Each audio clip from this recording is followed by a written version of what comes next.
Welcome back to Inside Games, the only gaming news channel brave enough to tell you that the long, cold winter of games as a service may finally be coming to an end. That's right, we put it in the ground. We gamers have long suffered under the yoke of games as a service, enduring incomplete launches, overpriced content, and game design skewed towards making us buy hats and costumes rather than actual fun video game content. Man, we are so oppressed. It's the gaming equivalent of eating potatoes shoeless for an entire year. How did we survive? Because we outlasted Bruce. Gamers are hard. Gamers can survive, as we've proven. Recent high-profile releases like Battlefield 2042 and Halo Infinite show that the market, aka gamers, might finally be saturated with games as service titles, and that could imply that developers are finally moving on from the format. Yeah, is that the case? Games as a service finally dead? If it is, will whatever comes next be even worse? It's a complicated topic, and it was either this or talk about Sora's weirdly normal-sized feet in Kingdom Hearts 4, so here we go. First off, we have to make a few disclaimers here. We had to take some liberties in both what we classify as a game as service game and also what we consider to be a success or failure within that classification. You may disagree with how we classify some of these games, but hopefully our conclusions stand despite one or two exceptions in our clown map. It is the internet also, and arguing about other people's opinions on video games. That's what we do here, and we've been doing it for a very long time. So to get that party started, we turn to our resident games as a service expert and recent graduate from Clown Math College, Charlotte. Thank you, Bruce. I didn't see you in the crowd at the graduation ceremony. You sent me a Discord link for the graduation ceremony, but it ended up being a Rick one. I did. CMC has deep academic traditions, yeah.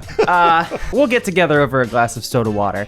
Anyway, to examine the current landscape of games as a service, we looked at the last 10 or so years of prominent service games and categorized them into successes or failures based on longevity, active players, revenue, and a healthy dose of gamer gut that has yet to steer us wrong. Like gamer gut. Got a mean case of gamer gut. I got gamer gut. I gotta eat some gamer yogurt. The result of these findings should not surprise you if you've been following recent high-profile releases. By our counts, the last 2 years have had far more failed service game launches than successes. In terms of service game successes since 2019, we only identified Call of Duty Warzone, Valorant, Apex Legends, and Genshin Impact as the games that really stuck the landing. In contrast, we count 11 games in that time that have botched a service-based rollout. Anthem, Ghost Recon Breakpoint, Red Dead Online, The Division 2, Marvel's Avengers, Hyperscape, Battlefield 2042, Halo Infinite, Gran Turismo 7, Babylon's Fall, and Chocobo GP. No! Yeah, that last one stings the hardest, doesn't it? So again, before you get mad, we want to reiterate there are a variety of factors we use to identify that a game has failed. For example, The Division 2, Ubisoft themselves expressed disappointment with the game's sales and said it didn't hit their sales and revenue targets. Lawrence, I think that's a really good way to classy a success or a failure. If the company thinks it's a failure, yeah, they say it. Yeah. That's kind of it. Good game, though. Good game. It was good. I like a lot. Yeah, that's true. So, I mean, we are looking at it from a very corpo standpoint. Again, any one of these failures, hey, it could be perfectly fun. We just talked about how fun it was, but we're just looking at them as successes or failures from a market perspective, and the market is very, very tough on what's considered a success. And the expectations are getting worse by the year.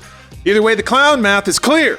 Recent years have had loads of service games that completely missed the mark rather than find a sustainable audience and the revenues to match. Why is that? Exactly. I'm sure a lot of people in the comments will tell us why. Are games just shittier?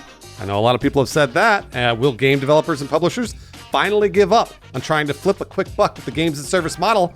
I don't think so, but they may. Yeah, the first possible explanation, and certainly the one that I feel the most personally, is that the market is saturated with service games. Everyone already has their fill with one or two games that will never end, meaning there's very little interest in picking up even more. Ubisoft CFO Frederick Duguay described, quote, fierce competition in the service games market in 2019 when revealing that, like we said before, The Division 2 fell short of sales expectations. It certainly doesn't seem like any players are starved for new service games either. Most of the service games currently flourishing on the market are Fortnite Battle Royale, Destiny 2, Final Fantasy XIV, Rocket League, just to name a few. They all launched years ago, carved out a market space through multiple updates and lots of years of content. So what we have is a situation where service games that launch now were compared with games that have been building content over the course of years and, not surprisingly, found lacking. As a result, these new games don't put up much of a temptation to lure players away from the games they've already been playing. Yeah, on top of that, there's a new get-rich-quick kid in town that could be luring greedy corporations away from the service model when it comes to that fat bottom line, those fat stacks like we love. And we're talking about NFTs, baby, blockchain gaming. When it comes to clown math and fat bottoms, we turn to our resident expert in both of those fields, Charlotte. Uncalled for and very accurate. One, I want to say if anyone ever tries to explain to me what blockchain is, one, I don't want to know, and two, I'm going to lose it. It is true that blockchain games are attracting investment, but that tends to come from private investment firms. Despite several publishers stating their desire to explore blockchain technology in games, it has yet to truly land as a competitor to games as service, since blockchain games aren't really games, at least not yet, anyway. Ubisoft's run of NFTs through Ghost Recon Breakpoint is arguably the highest profile integration of blockchain tech into more traditional games we've seen, and it didn't go well. Nobody bought them. Yeah, high five. I'm going to self-high five on that one. Oh no, the consumers did the right thing. And Ubisoft recently announced they were ceasing development of Ghost Recon Breakpoint entirely. Sorry, John Bernthal. Meaning what few NFTs that were actually sold are now attached to assets in a fully dead game. Does anyone want to buy my Ghost Recon Breakpoint helmet? I don't think I can. I think it's yours in the blockchain. It's not the best starting narrative for technology that's supposed to revolutionize gaming, at least according to annoying crypto bros. Yeah, at current, most blockchain games are more about generating tradable assets than playing a game and having fun. Which, that is fun for certain people, not all the gamers, but not the kind of fun that currently tracks as a threat to service-based games. Speaking with Inverse, Kantan Games CEO Dr. Serkan Toto said that established publishers are more conservative than we think, and that, quote, when you have a golden goose in your portfolio, it will take some time for game companies to adopt this concept of monetization and introducing users to the idea of digital ownership. Rather than blockchain gaming rushing in as the new quick cash-in that'll kill service gaming, it seems the true culprit here is competition with other service-based games. We all knew that. Specifically, multiple developers all competing with each other to grab players' attention has kind of created unsustainable expectations in terms of content and update volume. Yeah, this is something players have noticed, but companies have said in a variety of ways. Nearly every developer involved with games as service has expressed some frustration at the workload required to satisfy players that have enjoyed years of content-complete releases and thick, with multiple C's, thick updates. Charlotte, I'm gonna need you to take us through the Hall of Fame of failures here. Oh, happily. Some really standout titles here. Most recently, EA Global Director of Integrated Comms, Andy McNamara, got memed on pretty hard for describing player expectations as, quote, brutal. It's brutal out here during the 2021 holiday break after Battlefield 2042's poor launch. The game itself hasn't experienced a rush of updates either, only recently getting an actual honest-to-God scoreboard in early March. Brutal to expect that of an online shooter. Speaking with the Washington Post, 343 community director Brian Gerard said that Halo Infinite is, quote, not quite there yet when compared with games in this live service space that have set an incredibly high bar that are very mature. So a little more down to earth and, candid answer from 343 rather than EA. Infinite's content flow is super topical today, as Microsoft just announced that they've recruited certain Affinity to help develop content for the game. And the biggest service game of them all, Fortnite, incurred months and months of intense crunch to keep those ADHD-addled Gen Zers engaged. You gotta jingle those keys to keep the babies entranced. And to Fortnite's credit, I mean, they did have a ridiculous pace of updates that continued. They did, yeah. And they still do it. They started development years before release, like in terms of like assets. Like it didn't all drop at once, right? Like I think like back in 2015, or maybe even earlier, they were making the future updates and content. Damn, really? I think they were way ahead. And they also, they saw PUBG and they ripped it off and were developing it long before they released it, so. Out of all the games that are currently successful, there's really only one that has specifically not crunched to try to meet expectations, and that's Respawn's Apex Legends, which is great. We want to celebrate that, because any developer that can keep a community around and keep them satisfied with updates without crunching their devs, hey, that deserves a little round of applause. Interestingly, though, I think it was about 2 months after Apex Legends launch, there was a rash of headlines saying that Apex Legends is a dead game because it didn't have those immediate updates. It didn't have the player count swell. Actually, there was a rush of sponsored viewers on Twitch. Once those moved on to like GTA roleplay was big at the time, and those numbers dropped, everyone was like, dead game, walk away. So they actually had they were actually able to stick it out. Good for them, but hey, the audience wasn't there and certainly wasn't very patient with their pace of releases. So in context with the Apex Legends story, because I absolutely remember the audience shitting on Apex a few months after release being like, there's no content. And then also that same audience is applying pressure to these developers to make sure that there is no crunch. And so it's a very interesting push and pull where we see, gamers with a capital G all getting together being like, where's our content? But also, no, hold on. Now just work 9 to 5. We don't want you to kill yourselves. So there's you kind of got to figure out the middle ground there. Developers most certainly have seen the increased pressure to avoid crunch, which again is great. We're really happy about that. But also, we can't yell at them when they don't deliver content as fast as we want. So let's all be nice to them. Yeah, I tend to think it's not the same people, because there's a lot of people out there. There have been a few viral tweets that say that they want worse-looking games with less content, and that in exchange, they want developers to go home. And I'd like to think that those people are not the ones yelling at game developers. They better not be. One way or the other, though, the value proposition comparison is kind of the problem, with certain developers crunching to get game content out and establishing an expectation, and then other developers choosing not to or being unable to. It almost reminds me of just Game Pass, how Game Pass is turning the Xbox ecosystem into a service ecosystem. And nobody else can compete with that, really. They've established this value expectation for games, and even this hereto unforeseen expectation that you get AAA games on day one with a subscription pass.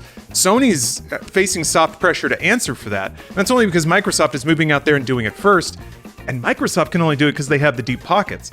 So in the same way, there are developers out there that have the ability, or used to have the ability, to crunch to get out content at a certain pace. It's establishing an expectation, and now new games are falling well under that.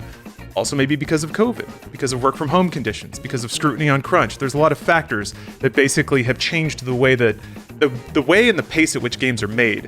And I think that's leading to a lot of current games as service games tanking before they have a chance to take off. So this situation, we can't help to draw parallels to content creation as content creators ourselves, because there's a sort of similar situation going on in this space, that space, whichever space as well. Because as time goes by, there are more streamers, more YouTubers. TikTok is in there now, and it's just harder to ask people for their time. I mean, you can't begrudge people. There is such a vast wealth of things to watch and consume and listen to and engage with out there on the internet, and more every day. And then all these content creators that are fighting for your time are also competing with each other in terms of burn rate. If you can't stream as much or publish as often, you slip. And so we see a lot of people throwing themselves at the same wall, and only so many can make it through at a time. I mean, Yeah. It seems sometimes like there's endless communities or people to fill those communities, but at the end of the day, it's still a niche interest. Absolutely. Has everybody burned each other out? No way. There's still a lot of money in service games, and that's something that we saw actually just recently. EA still raking in the cash from service titles. 2/3 of its $1.8 billion in revenue coming from live service and other operations, which is crazy. Only 1/3 came from the initial sales of full games. So, I mean, if you're EA, you're doubling down on that.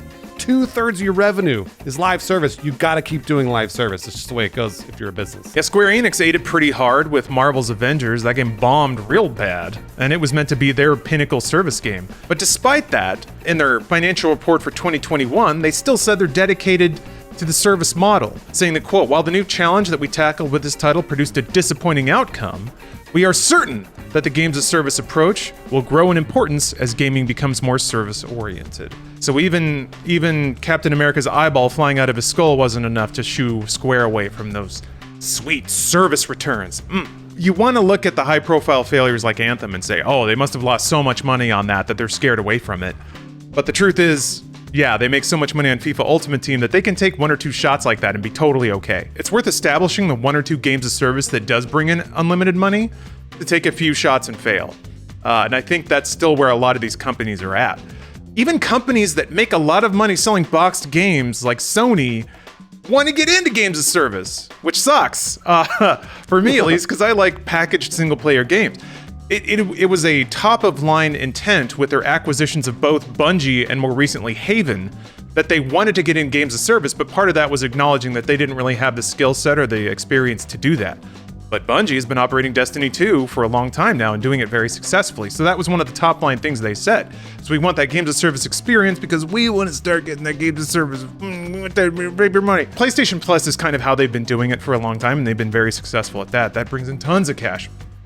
But good God, if Sony had 1 or 2 GTA Onlines under their belt, that would be very dangerous and very profitable. But of course, it's getting more crowded, like we talked about earlier, like Charlotte was talking about. It's harder to carve out a profitable space, whether or not you're a content creator or you're making games as a service or whatever. At the very least, companies are learning.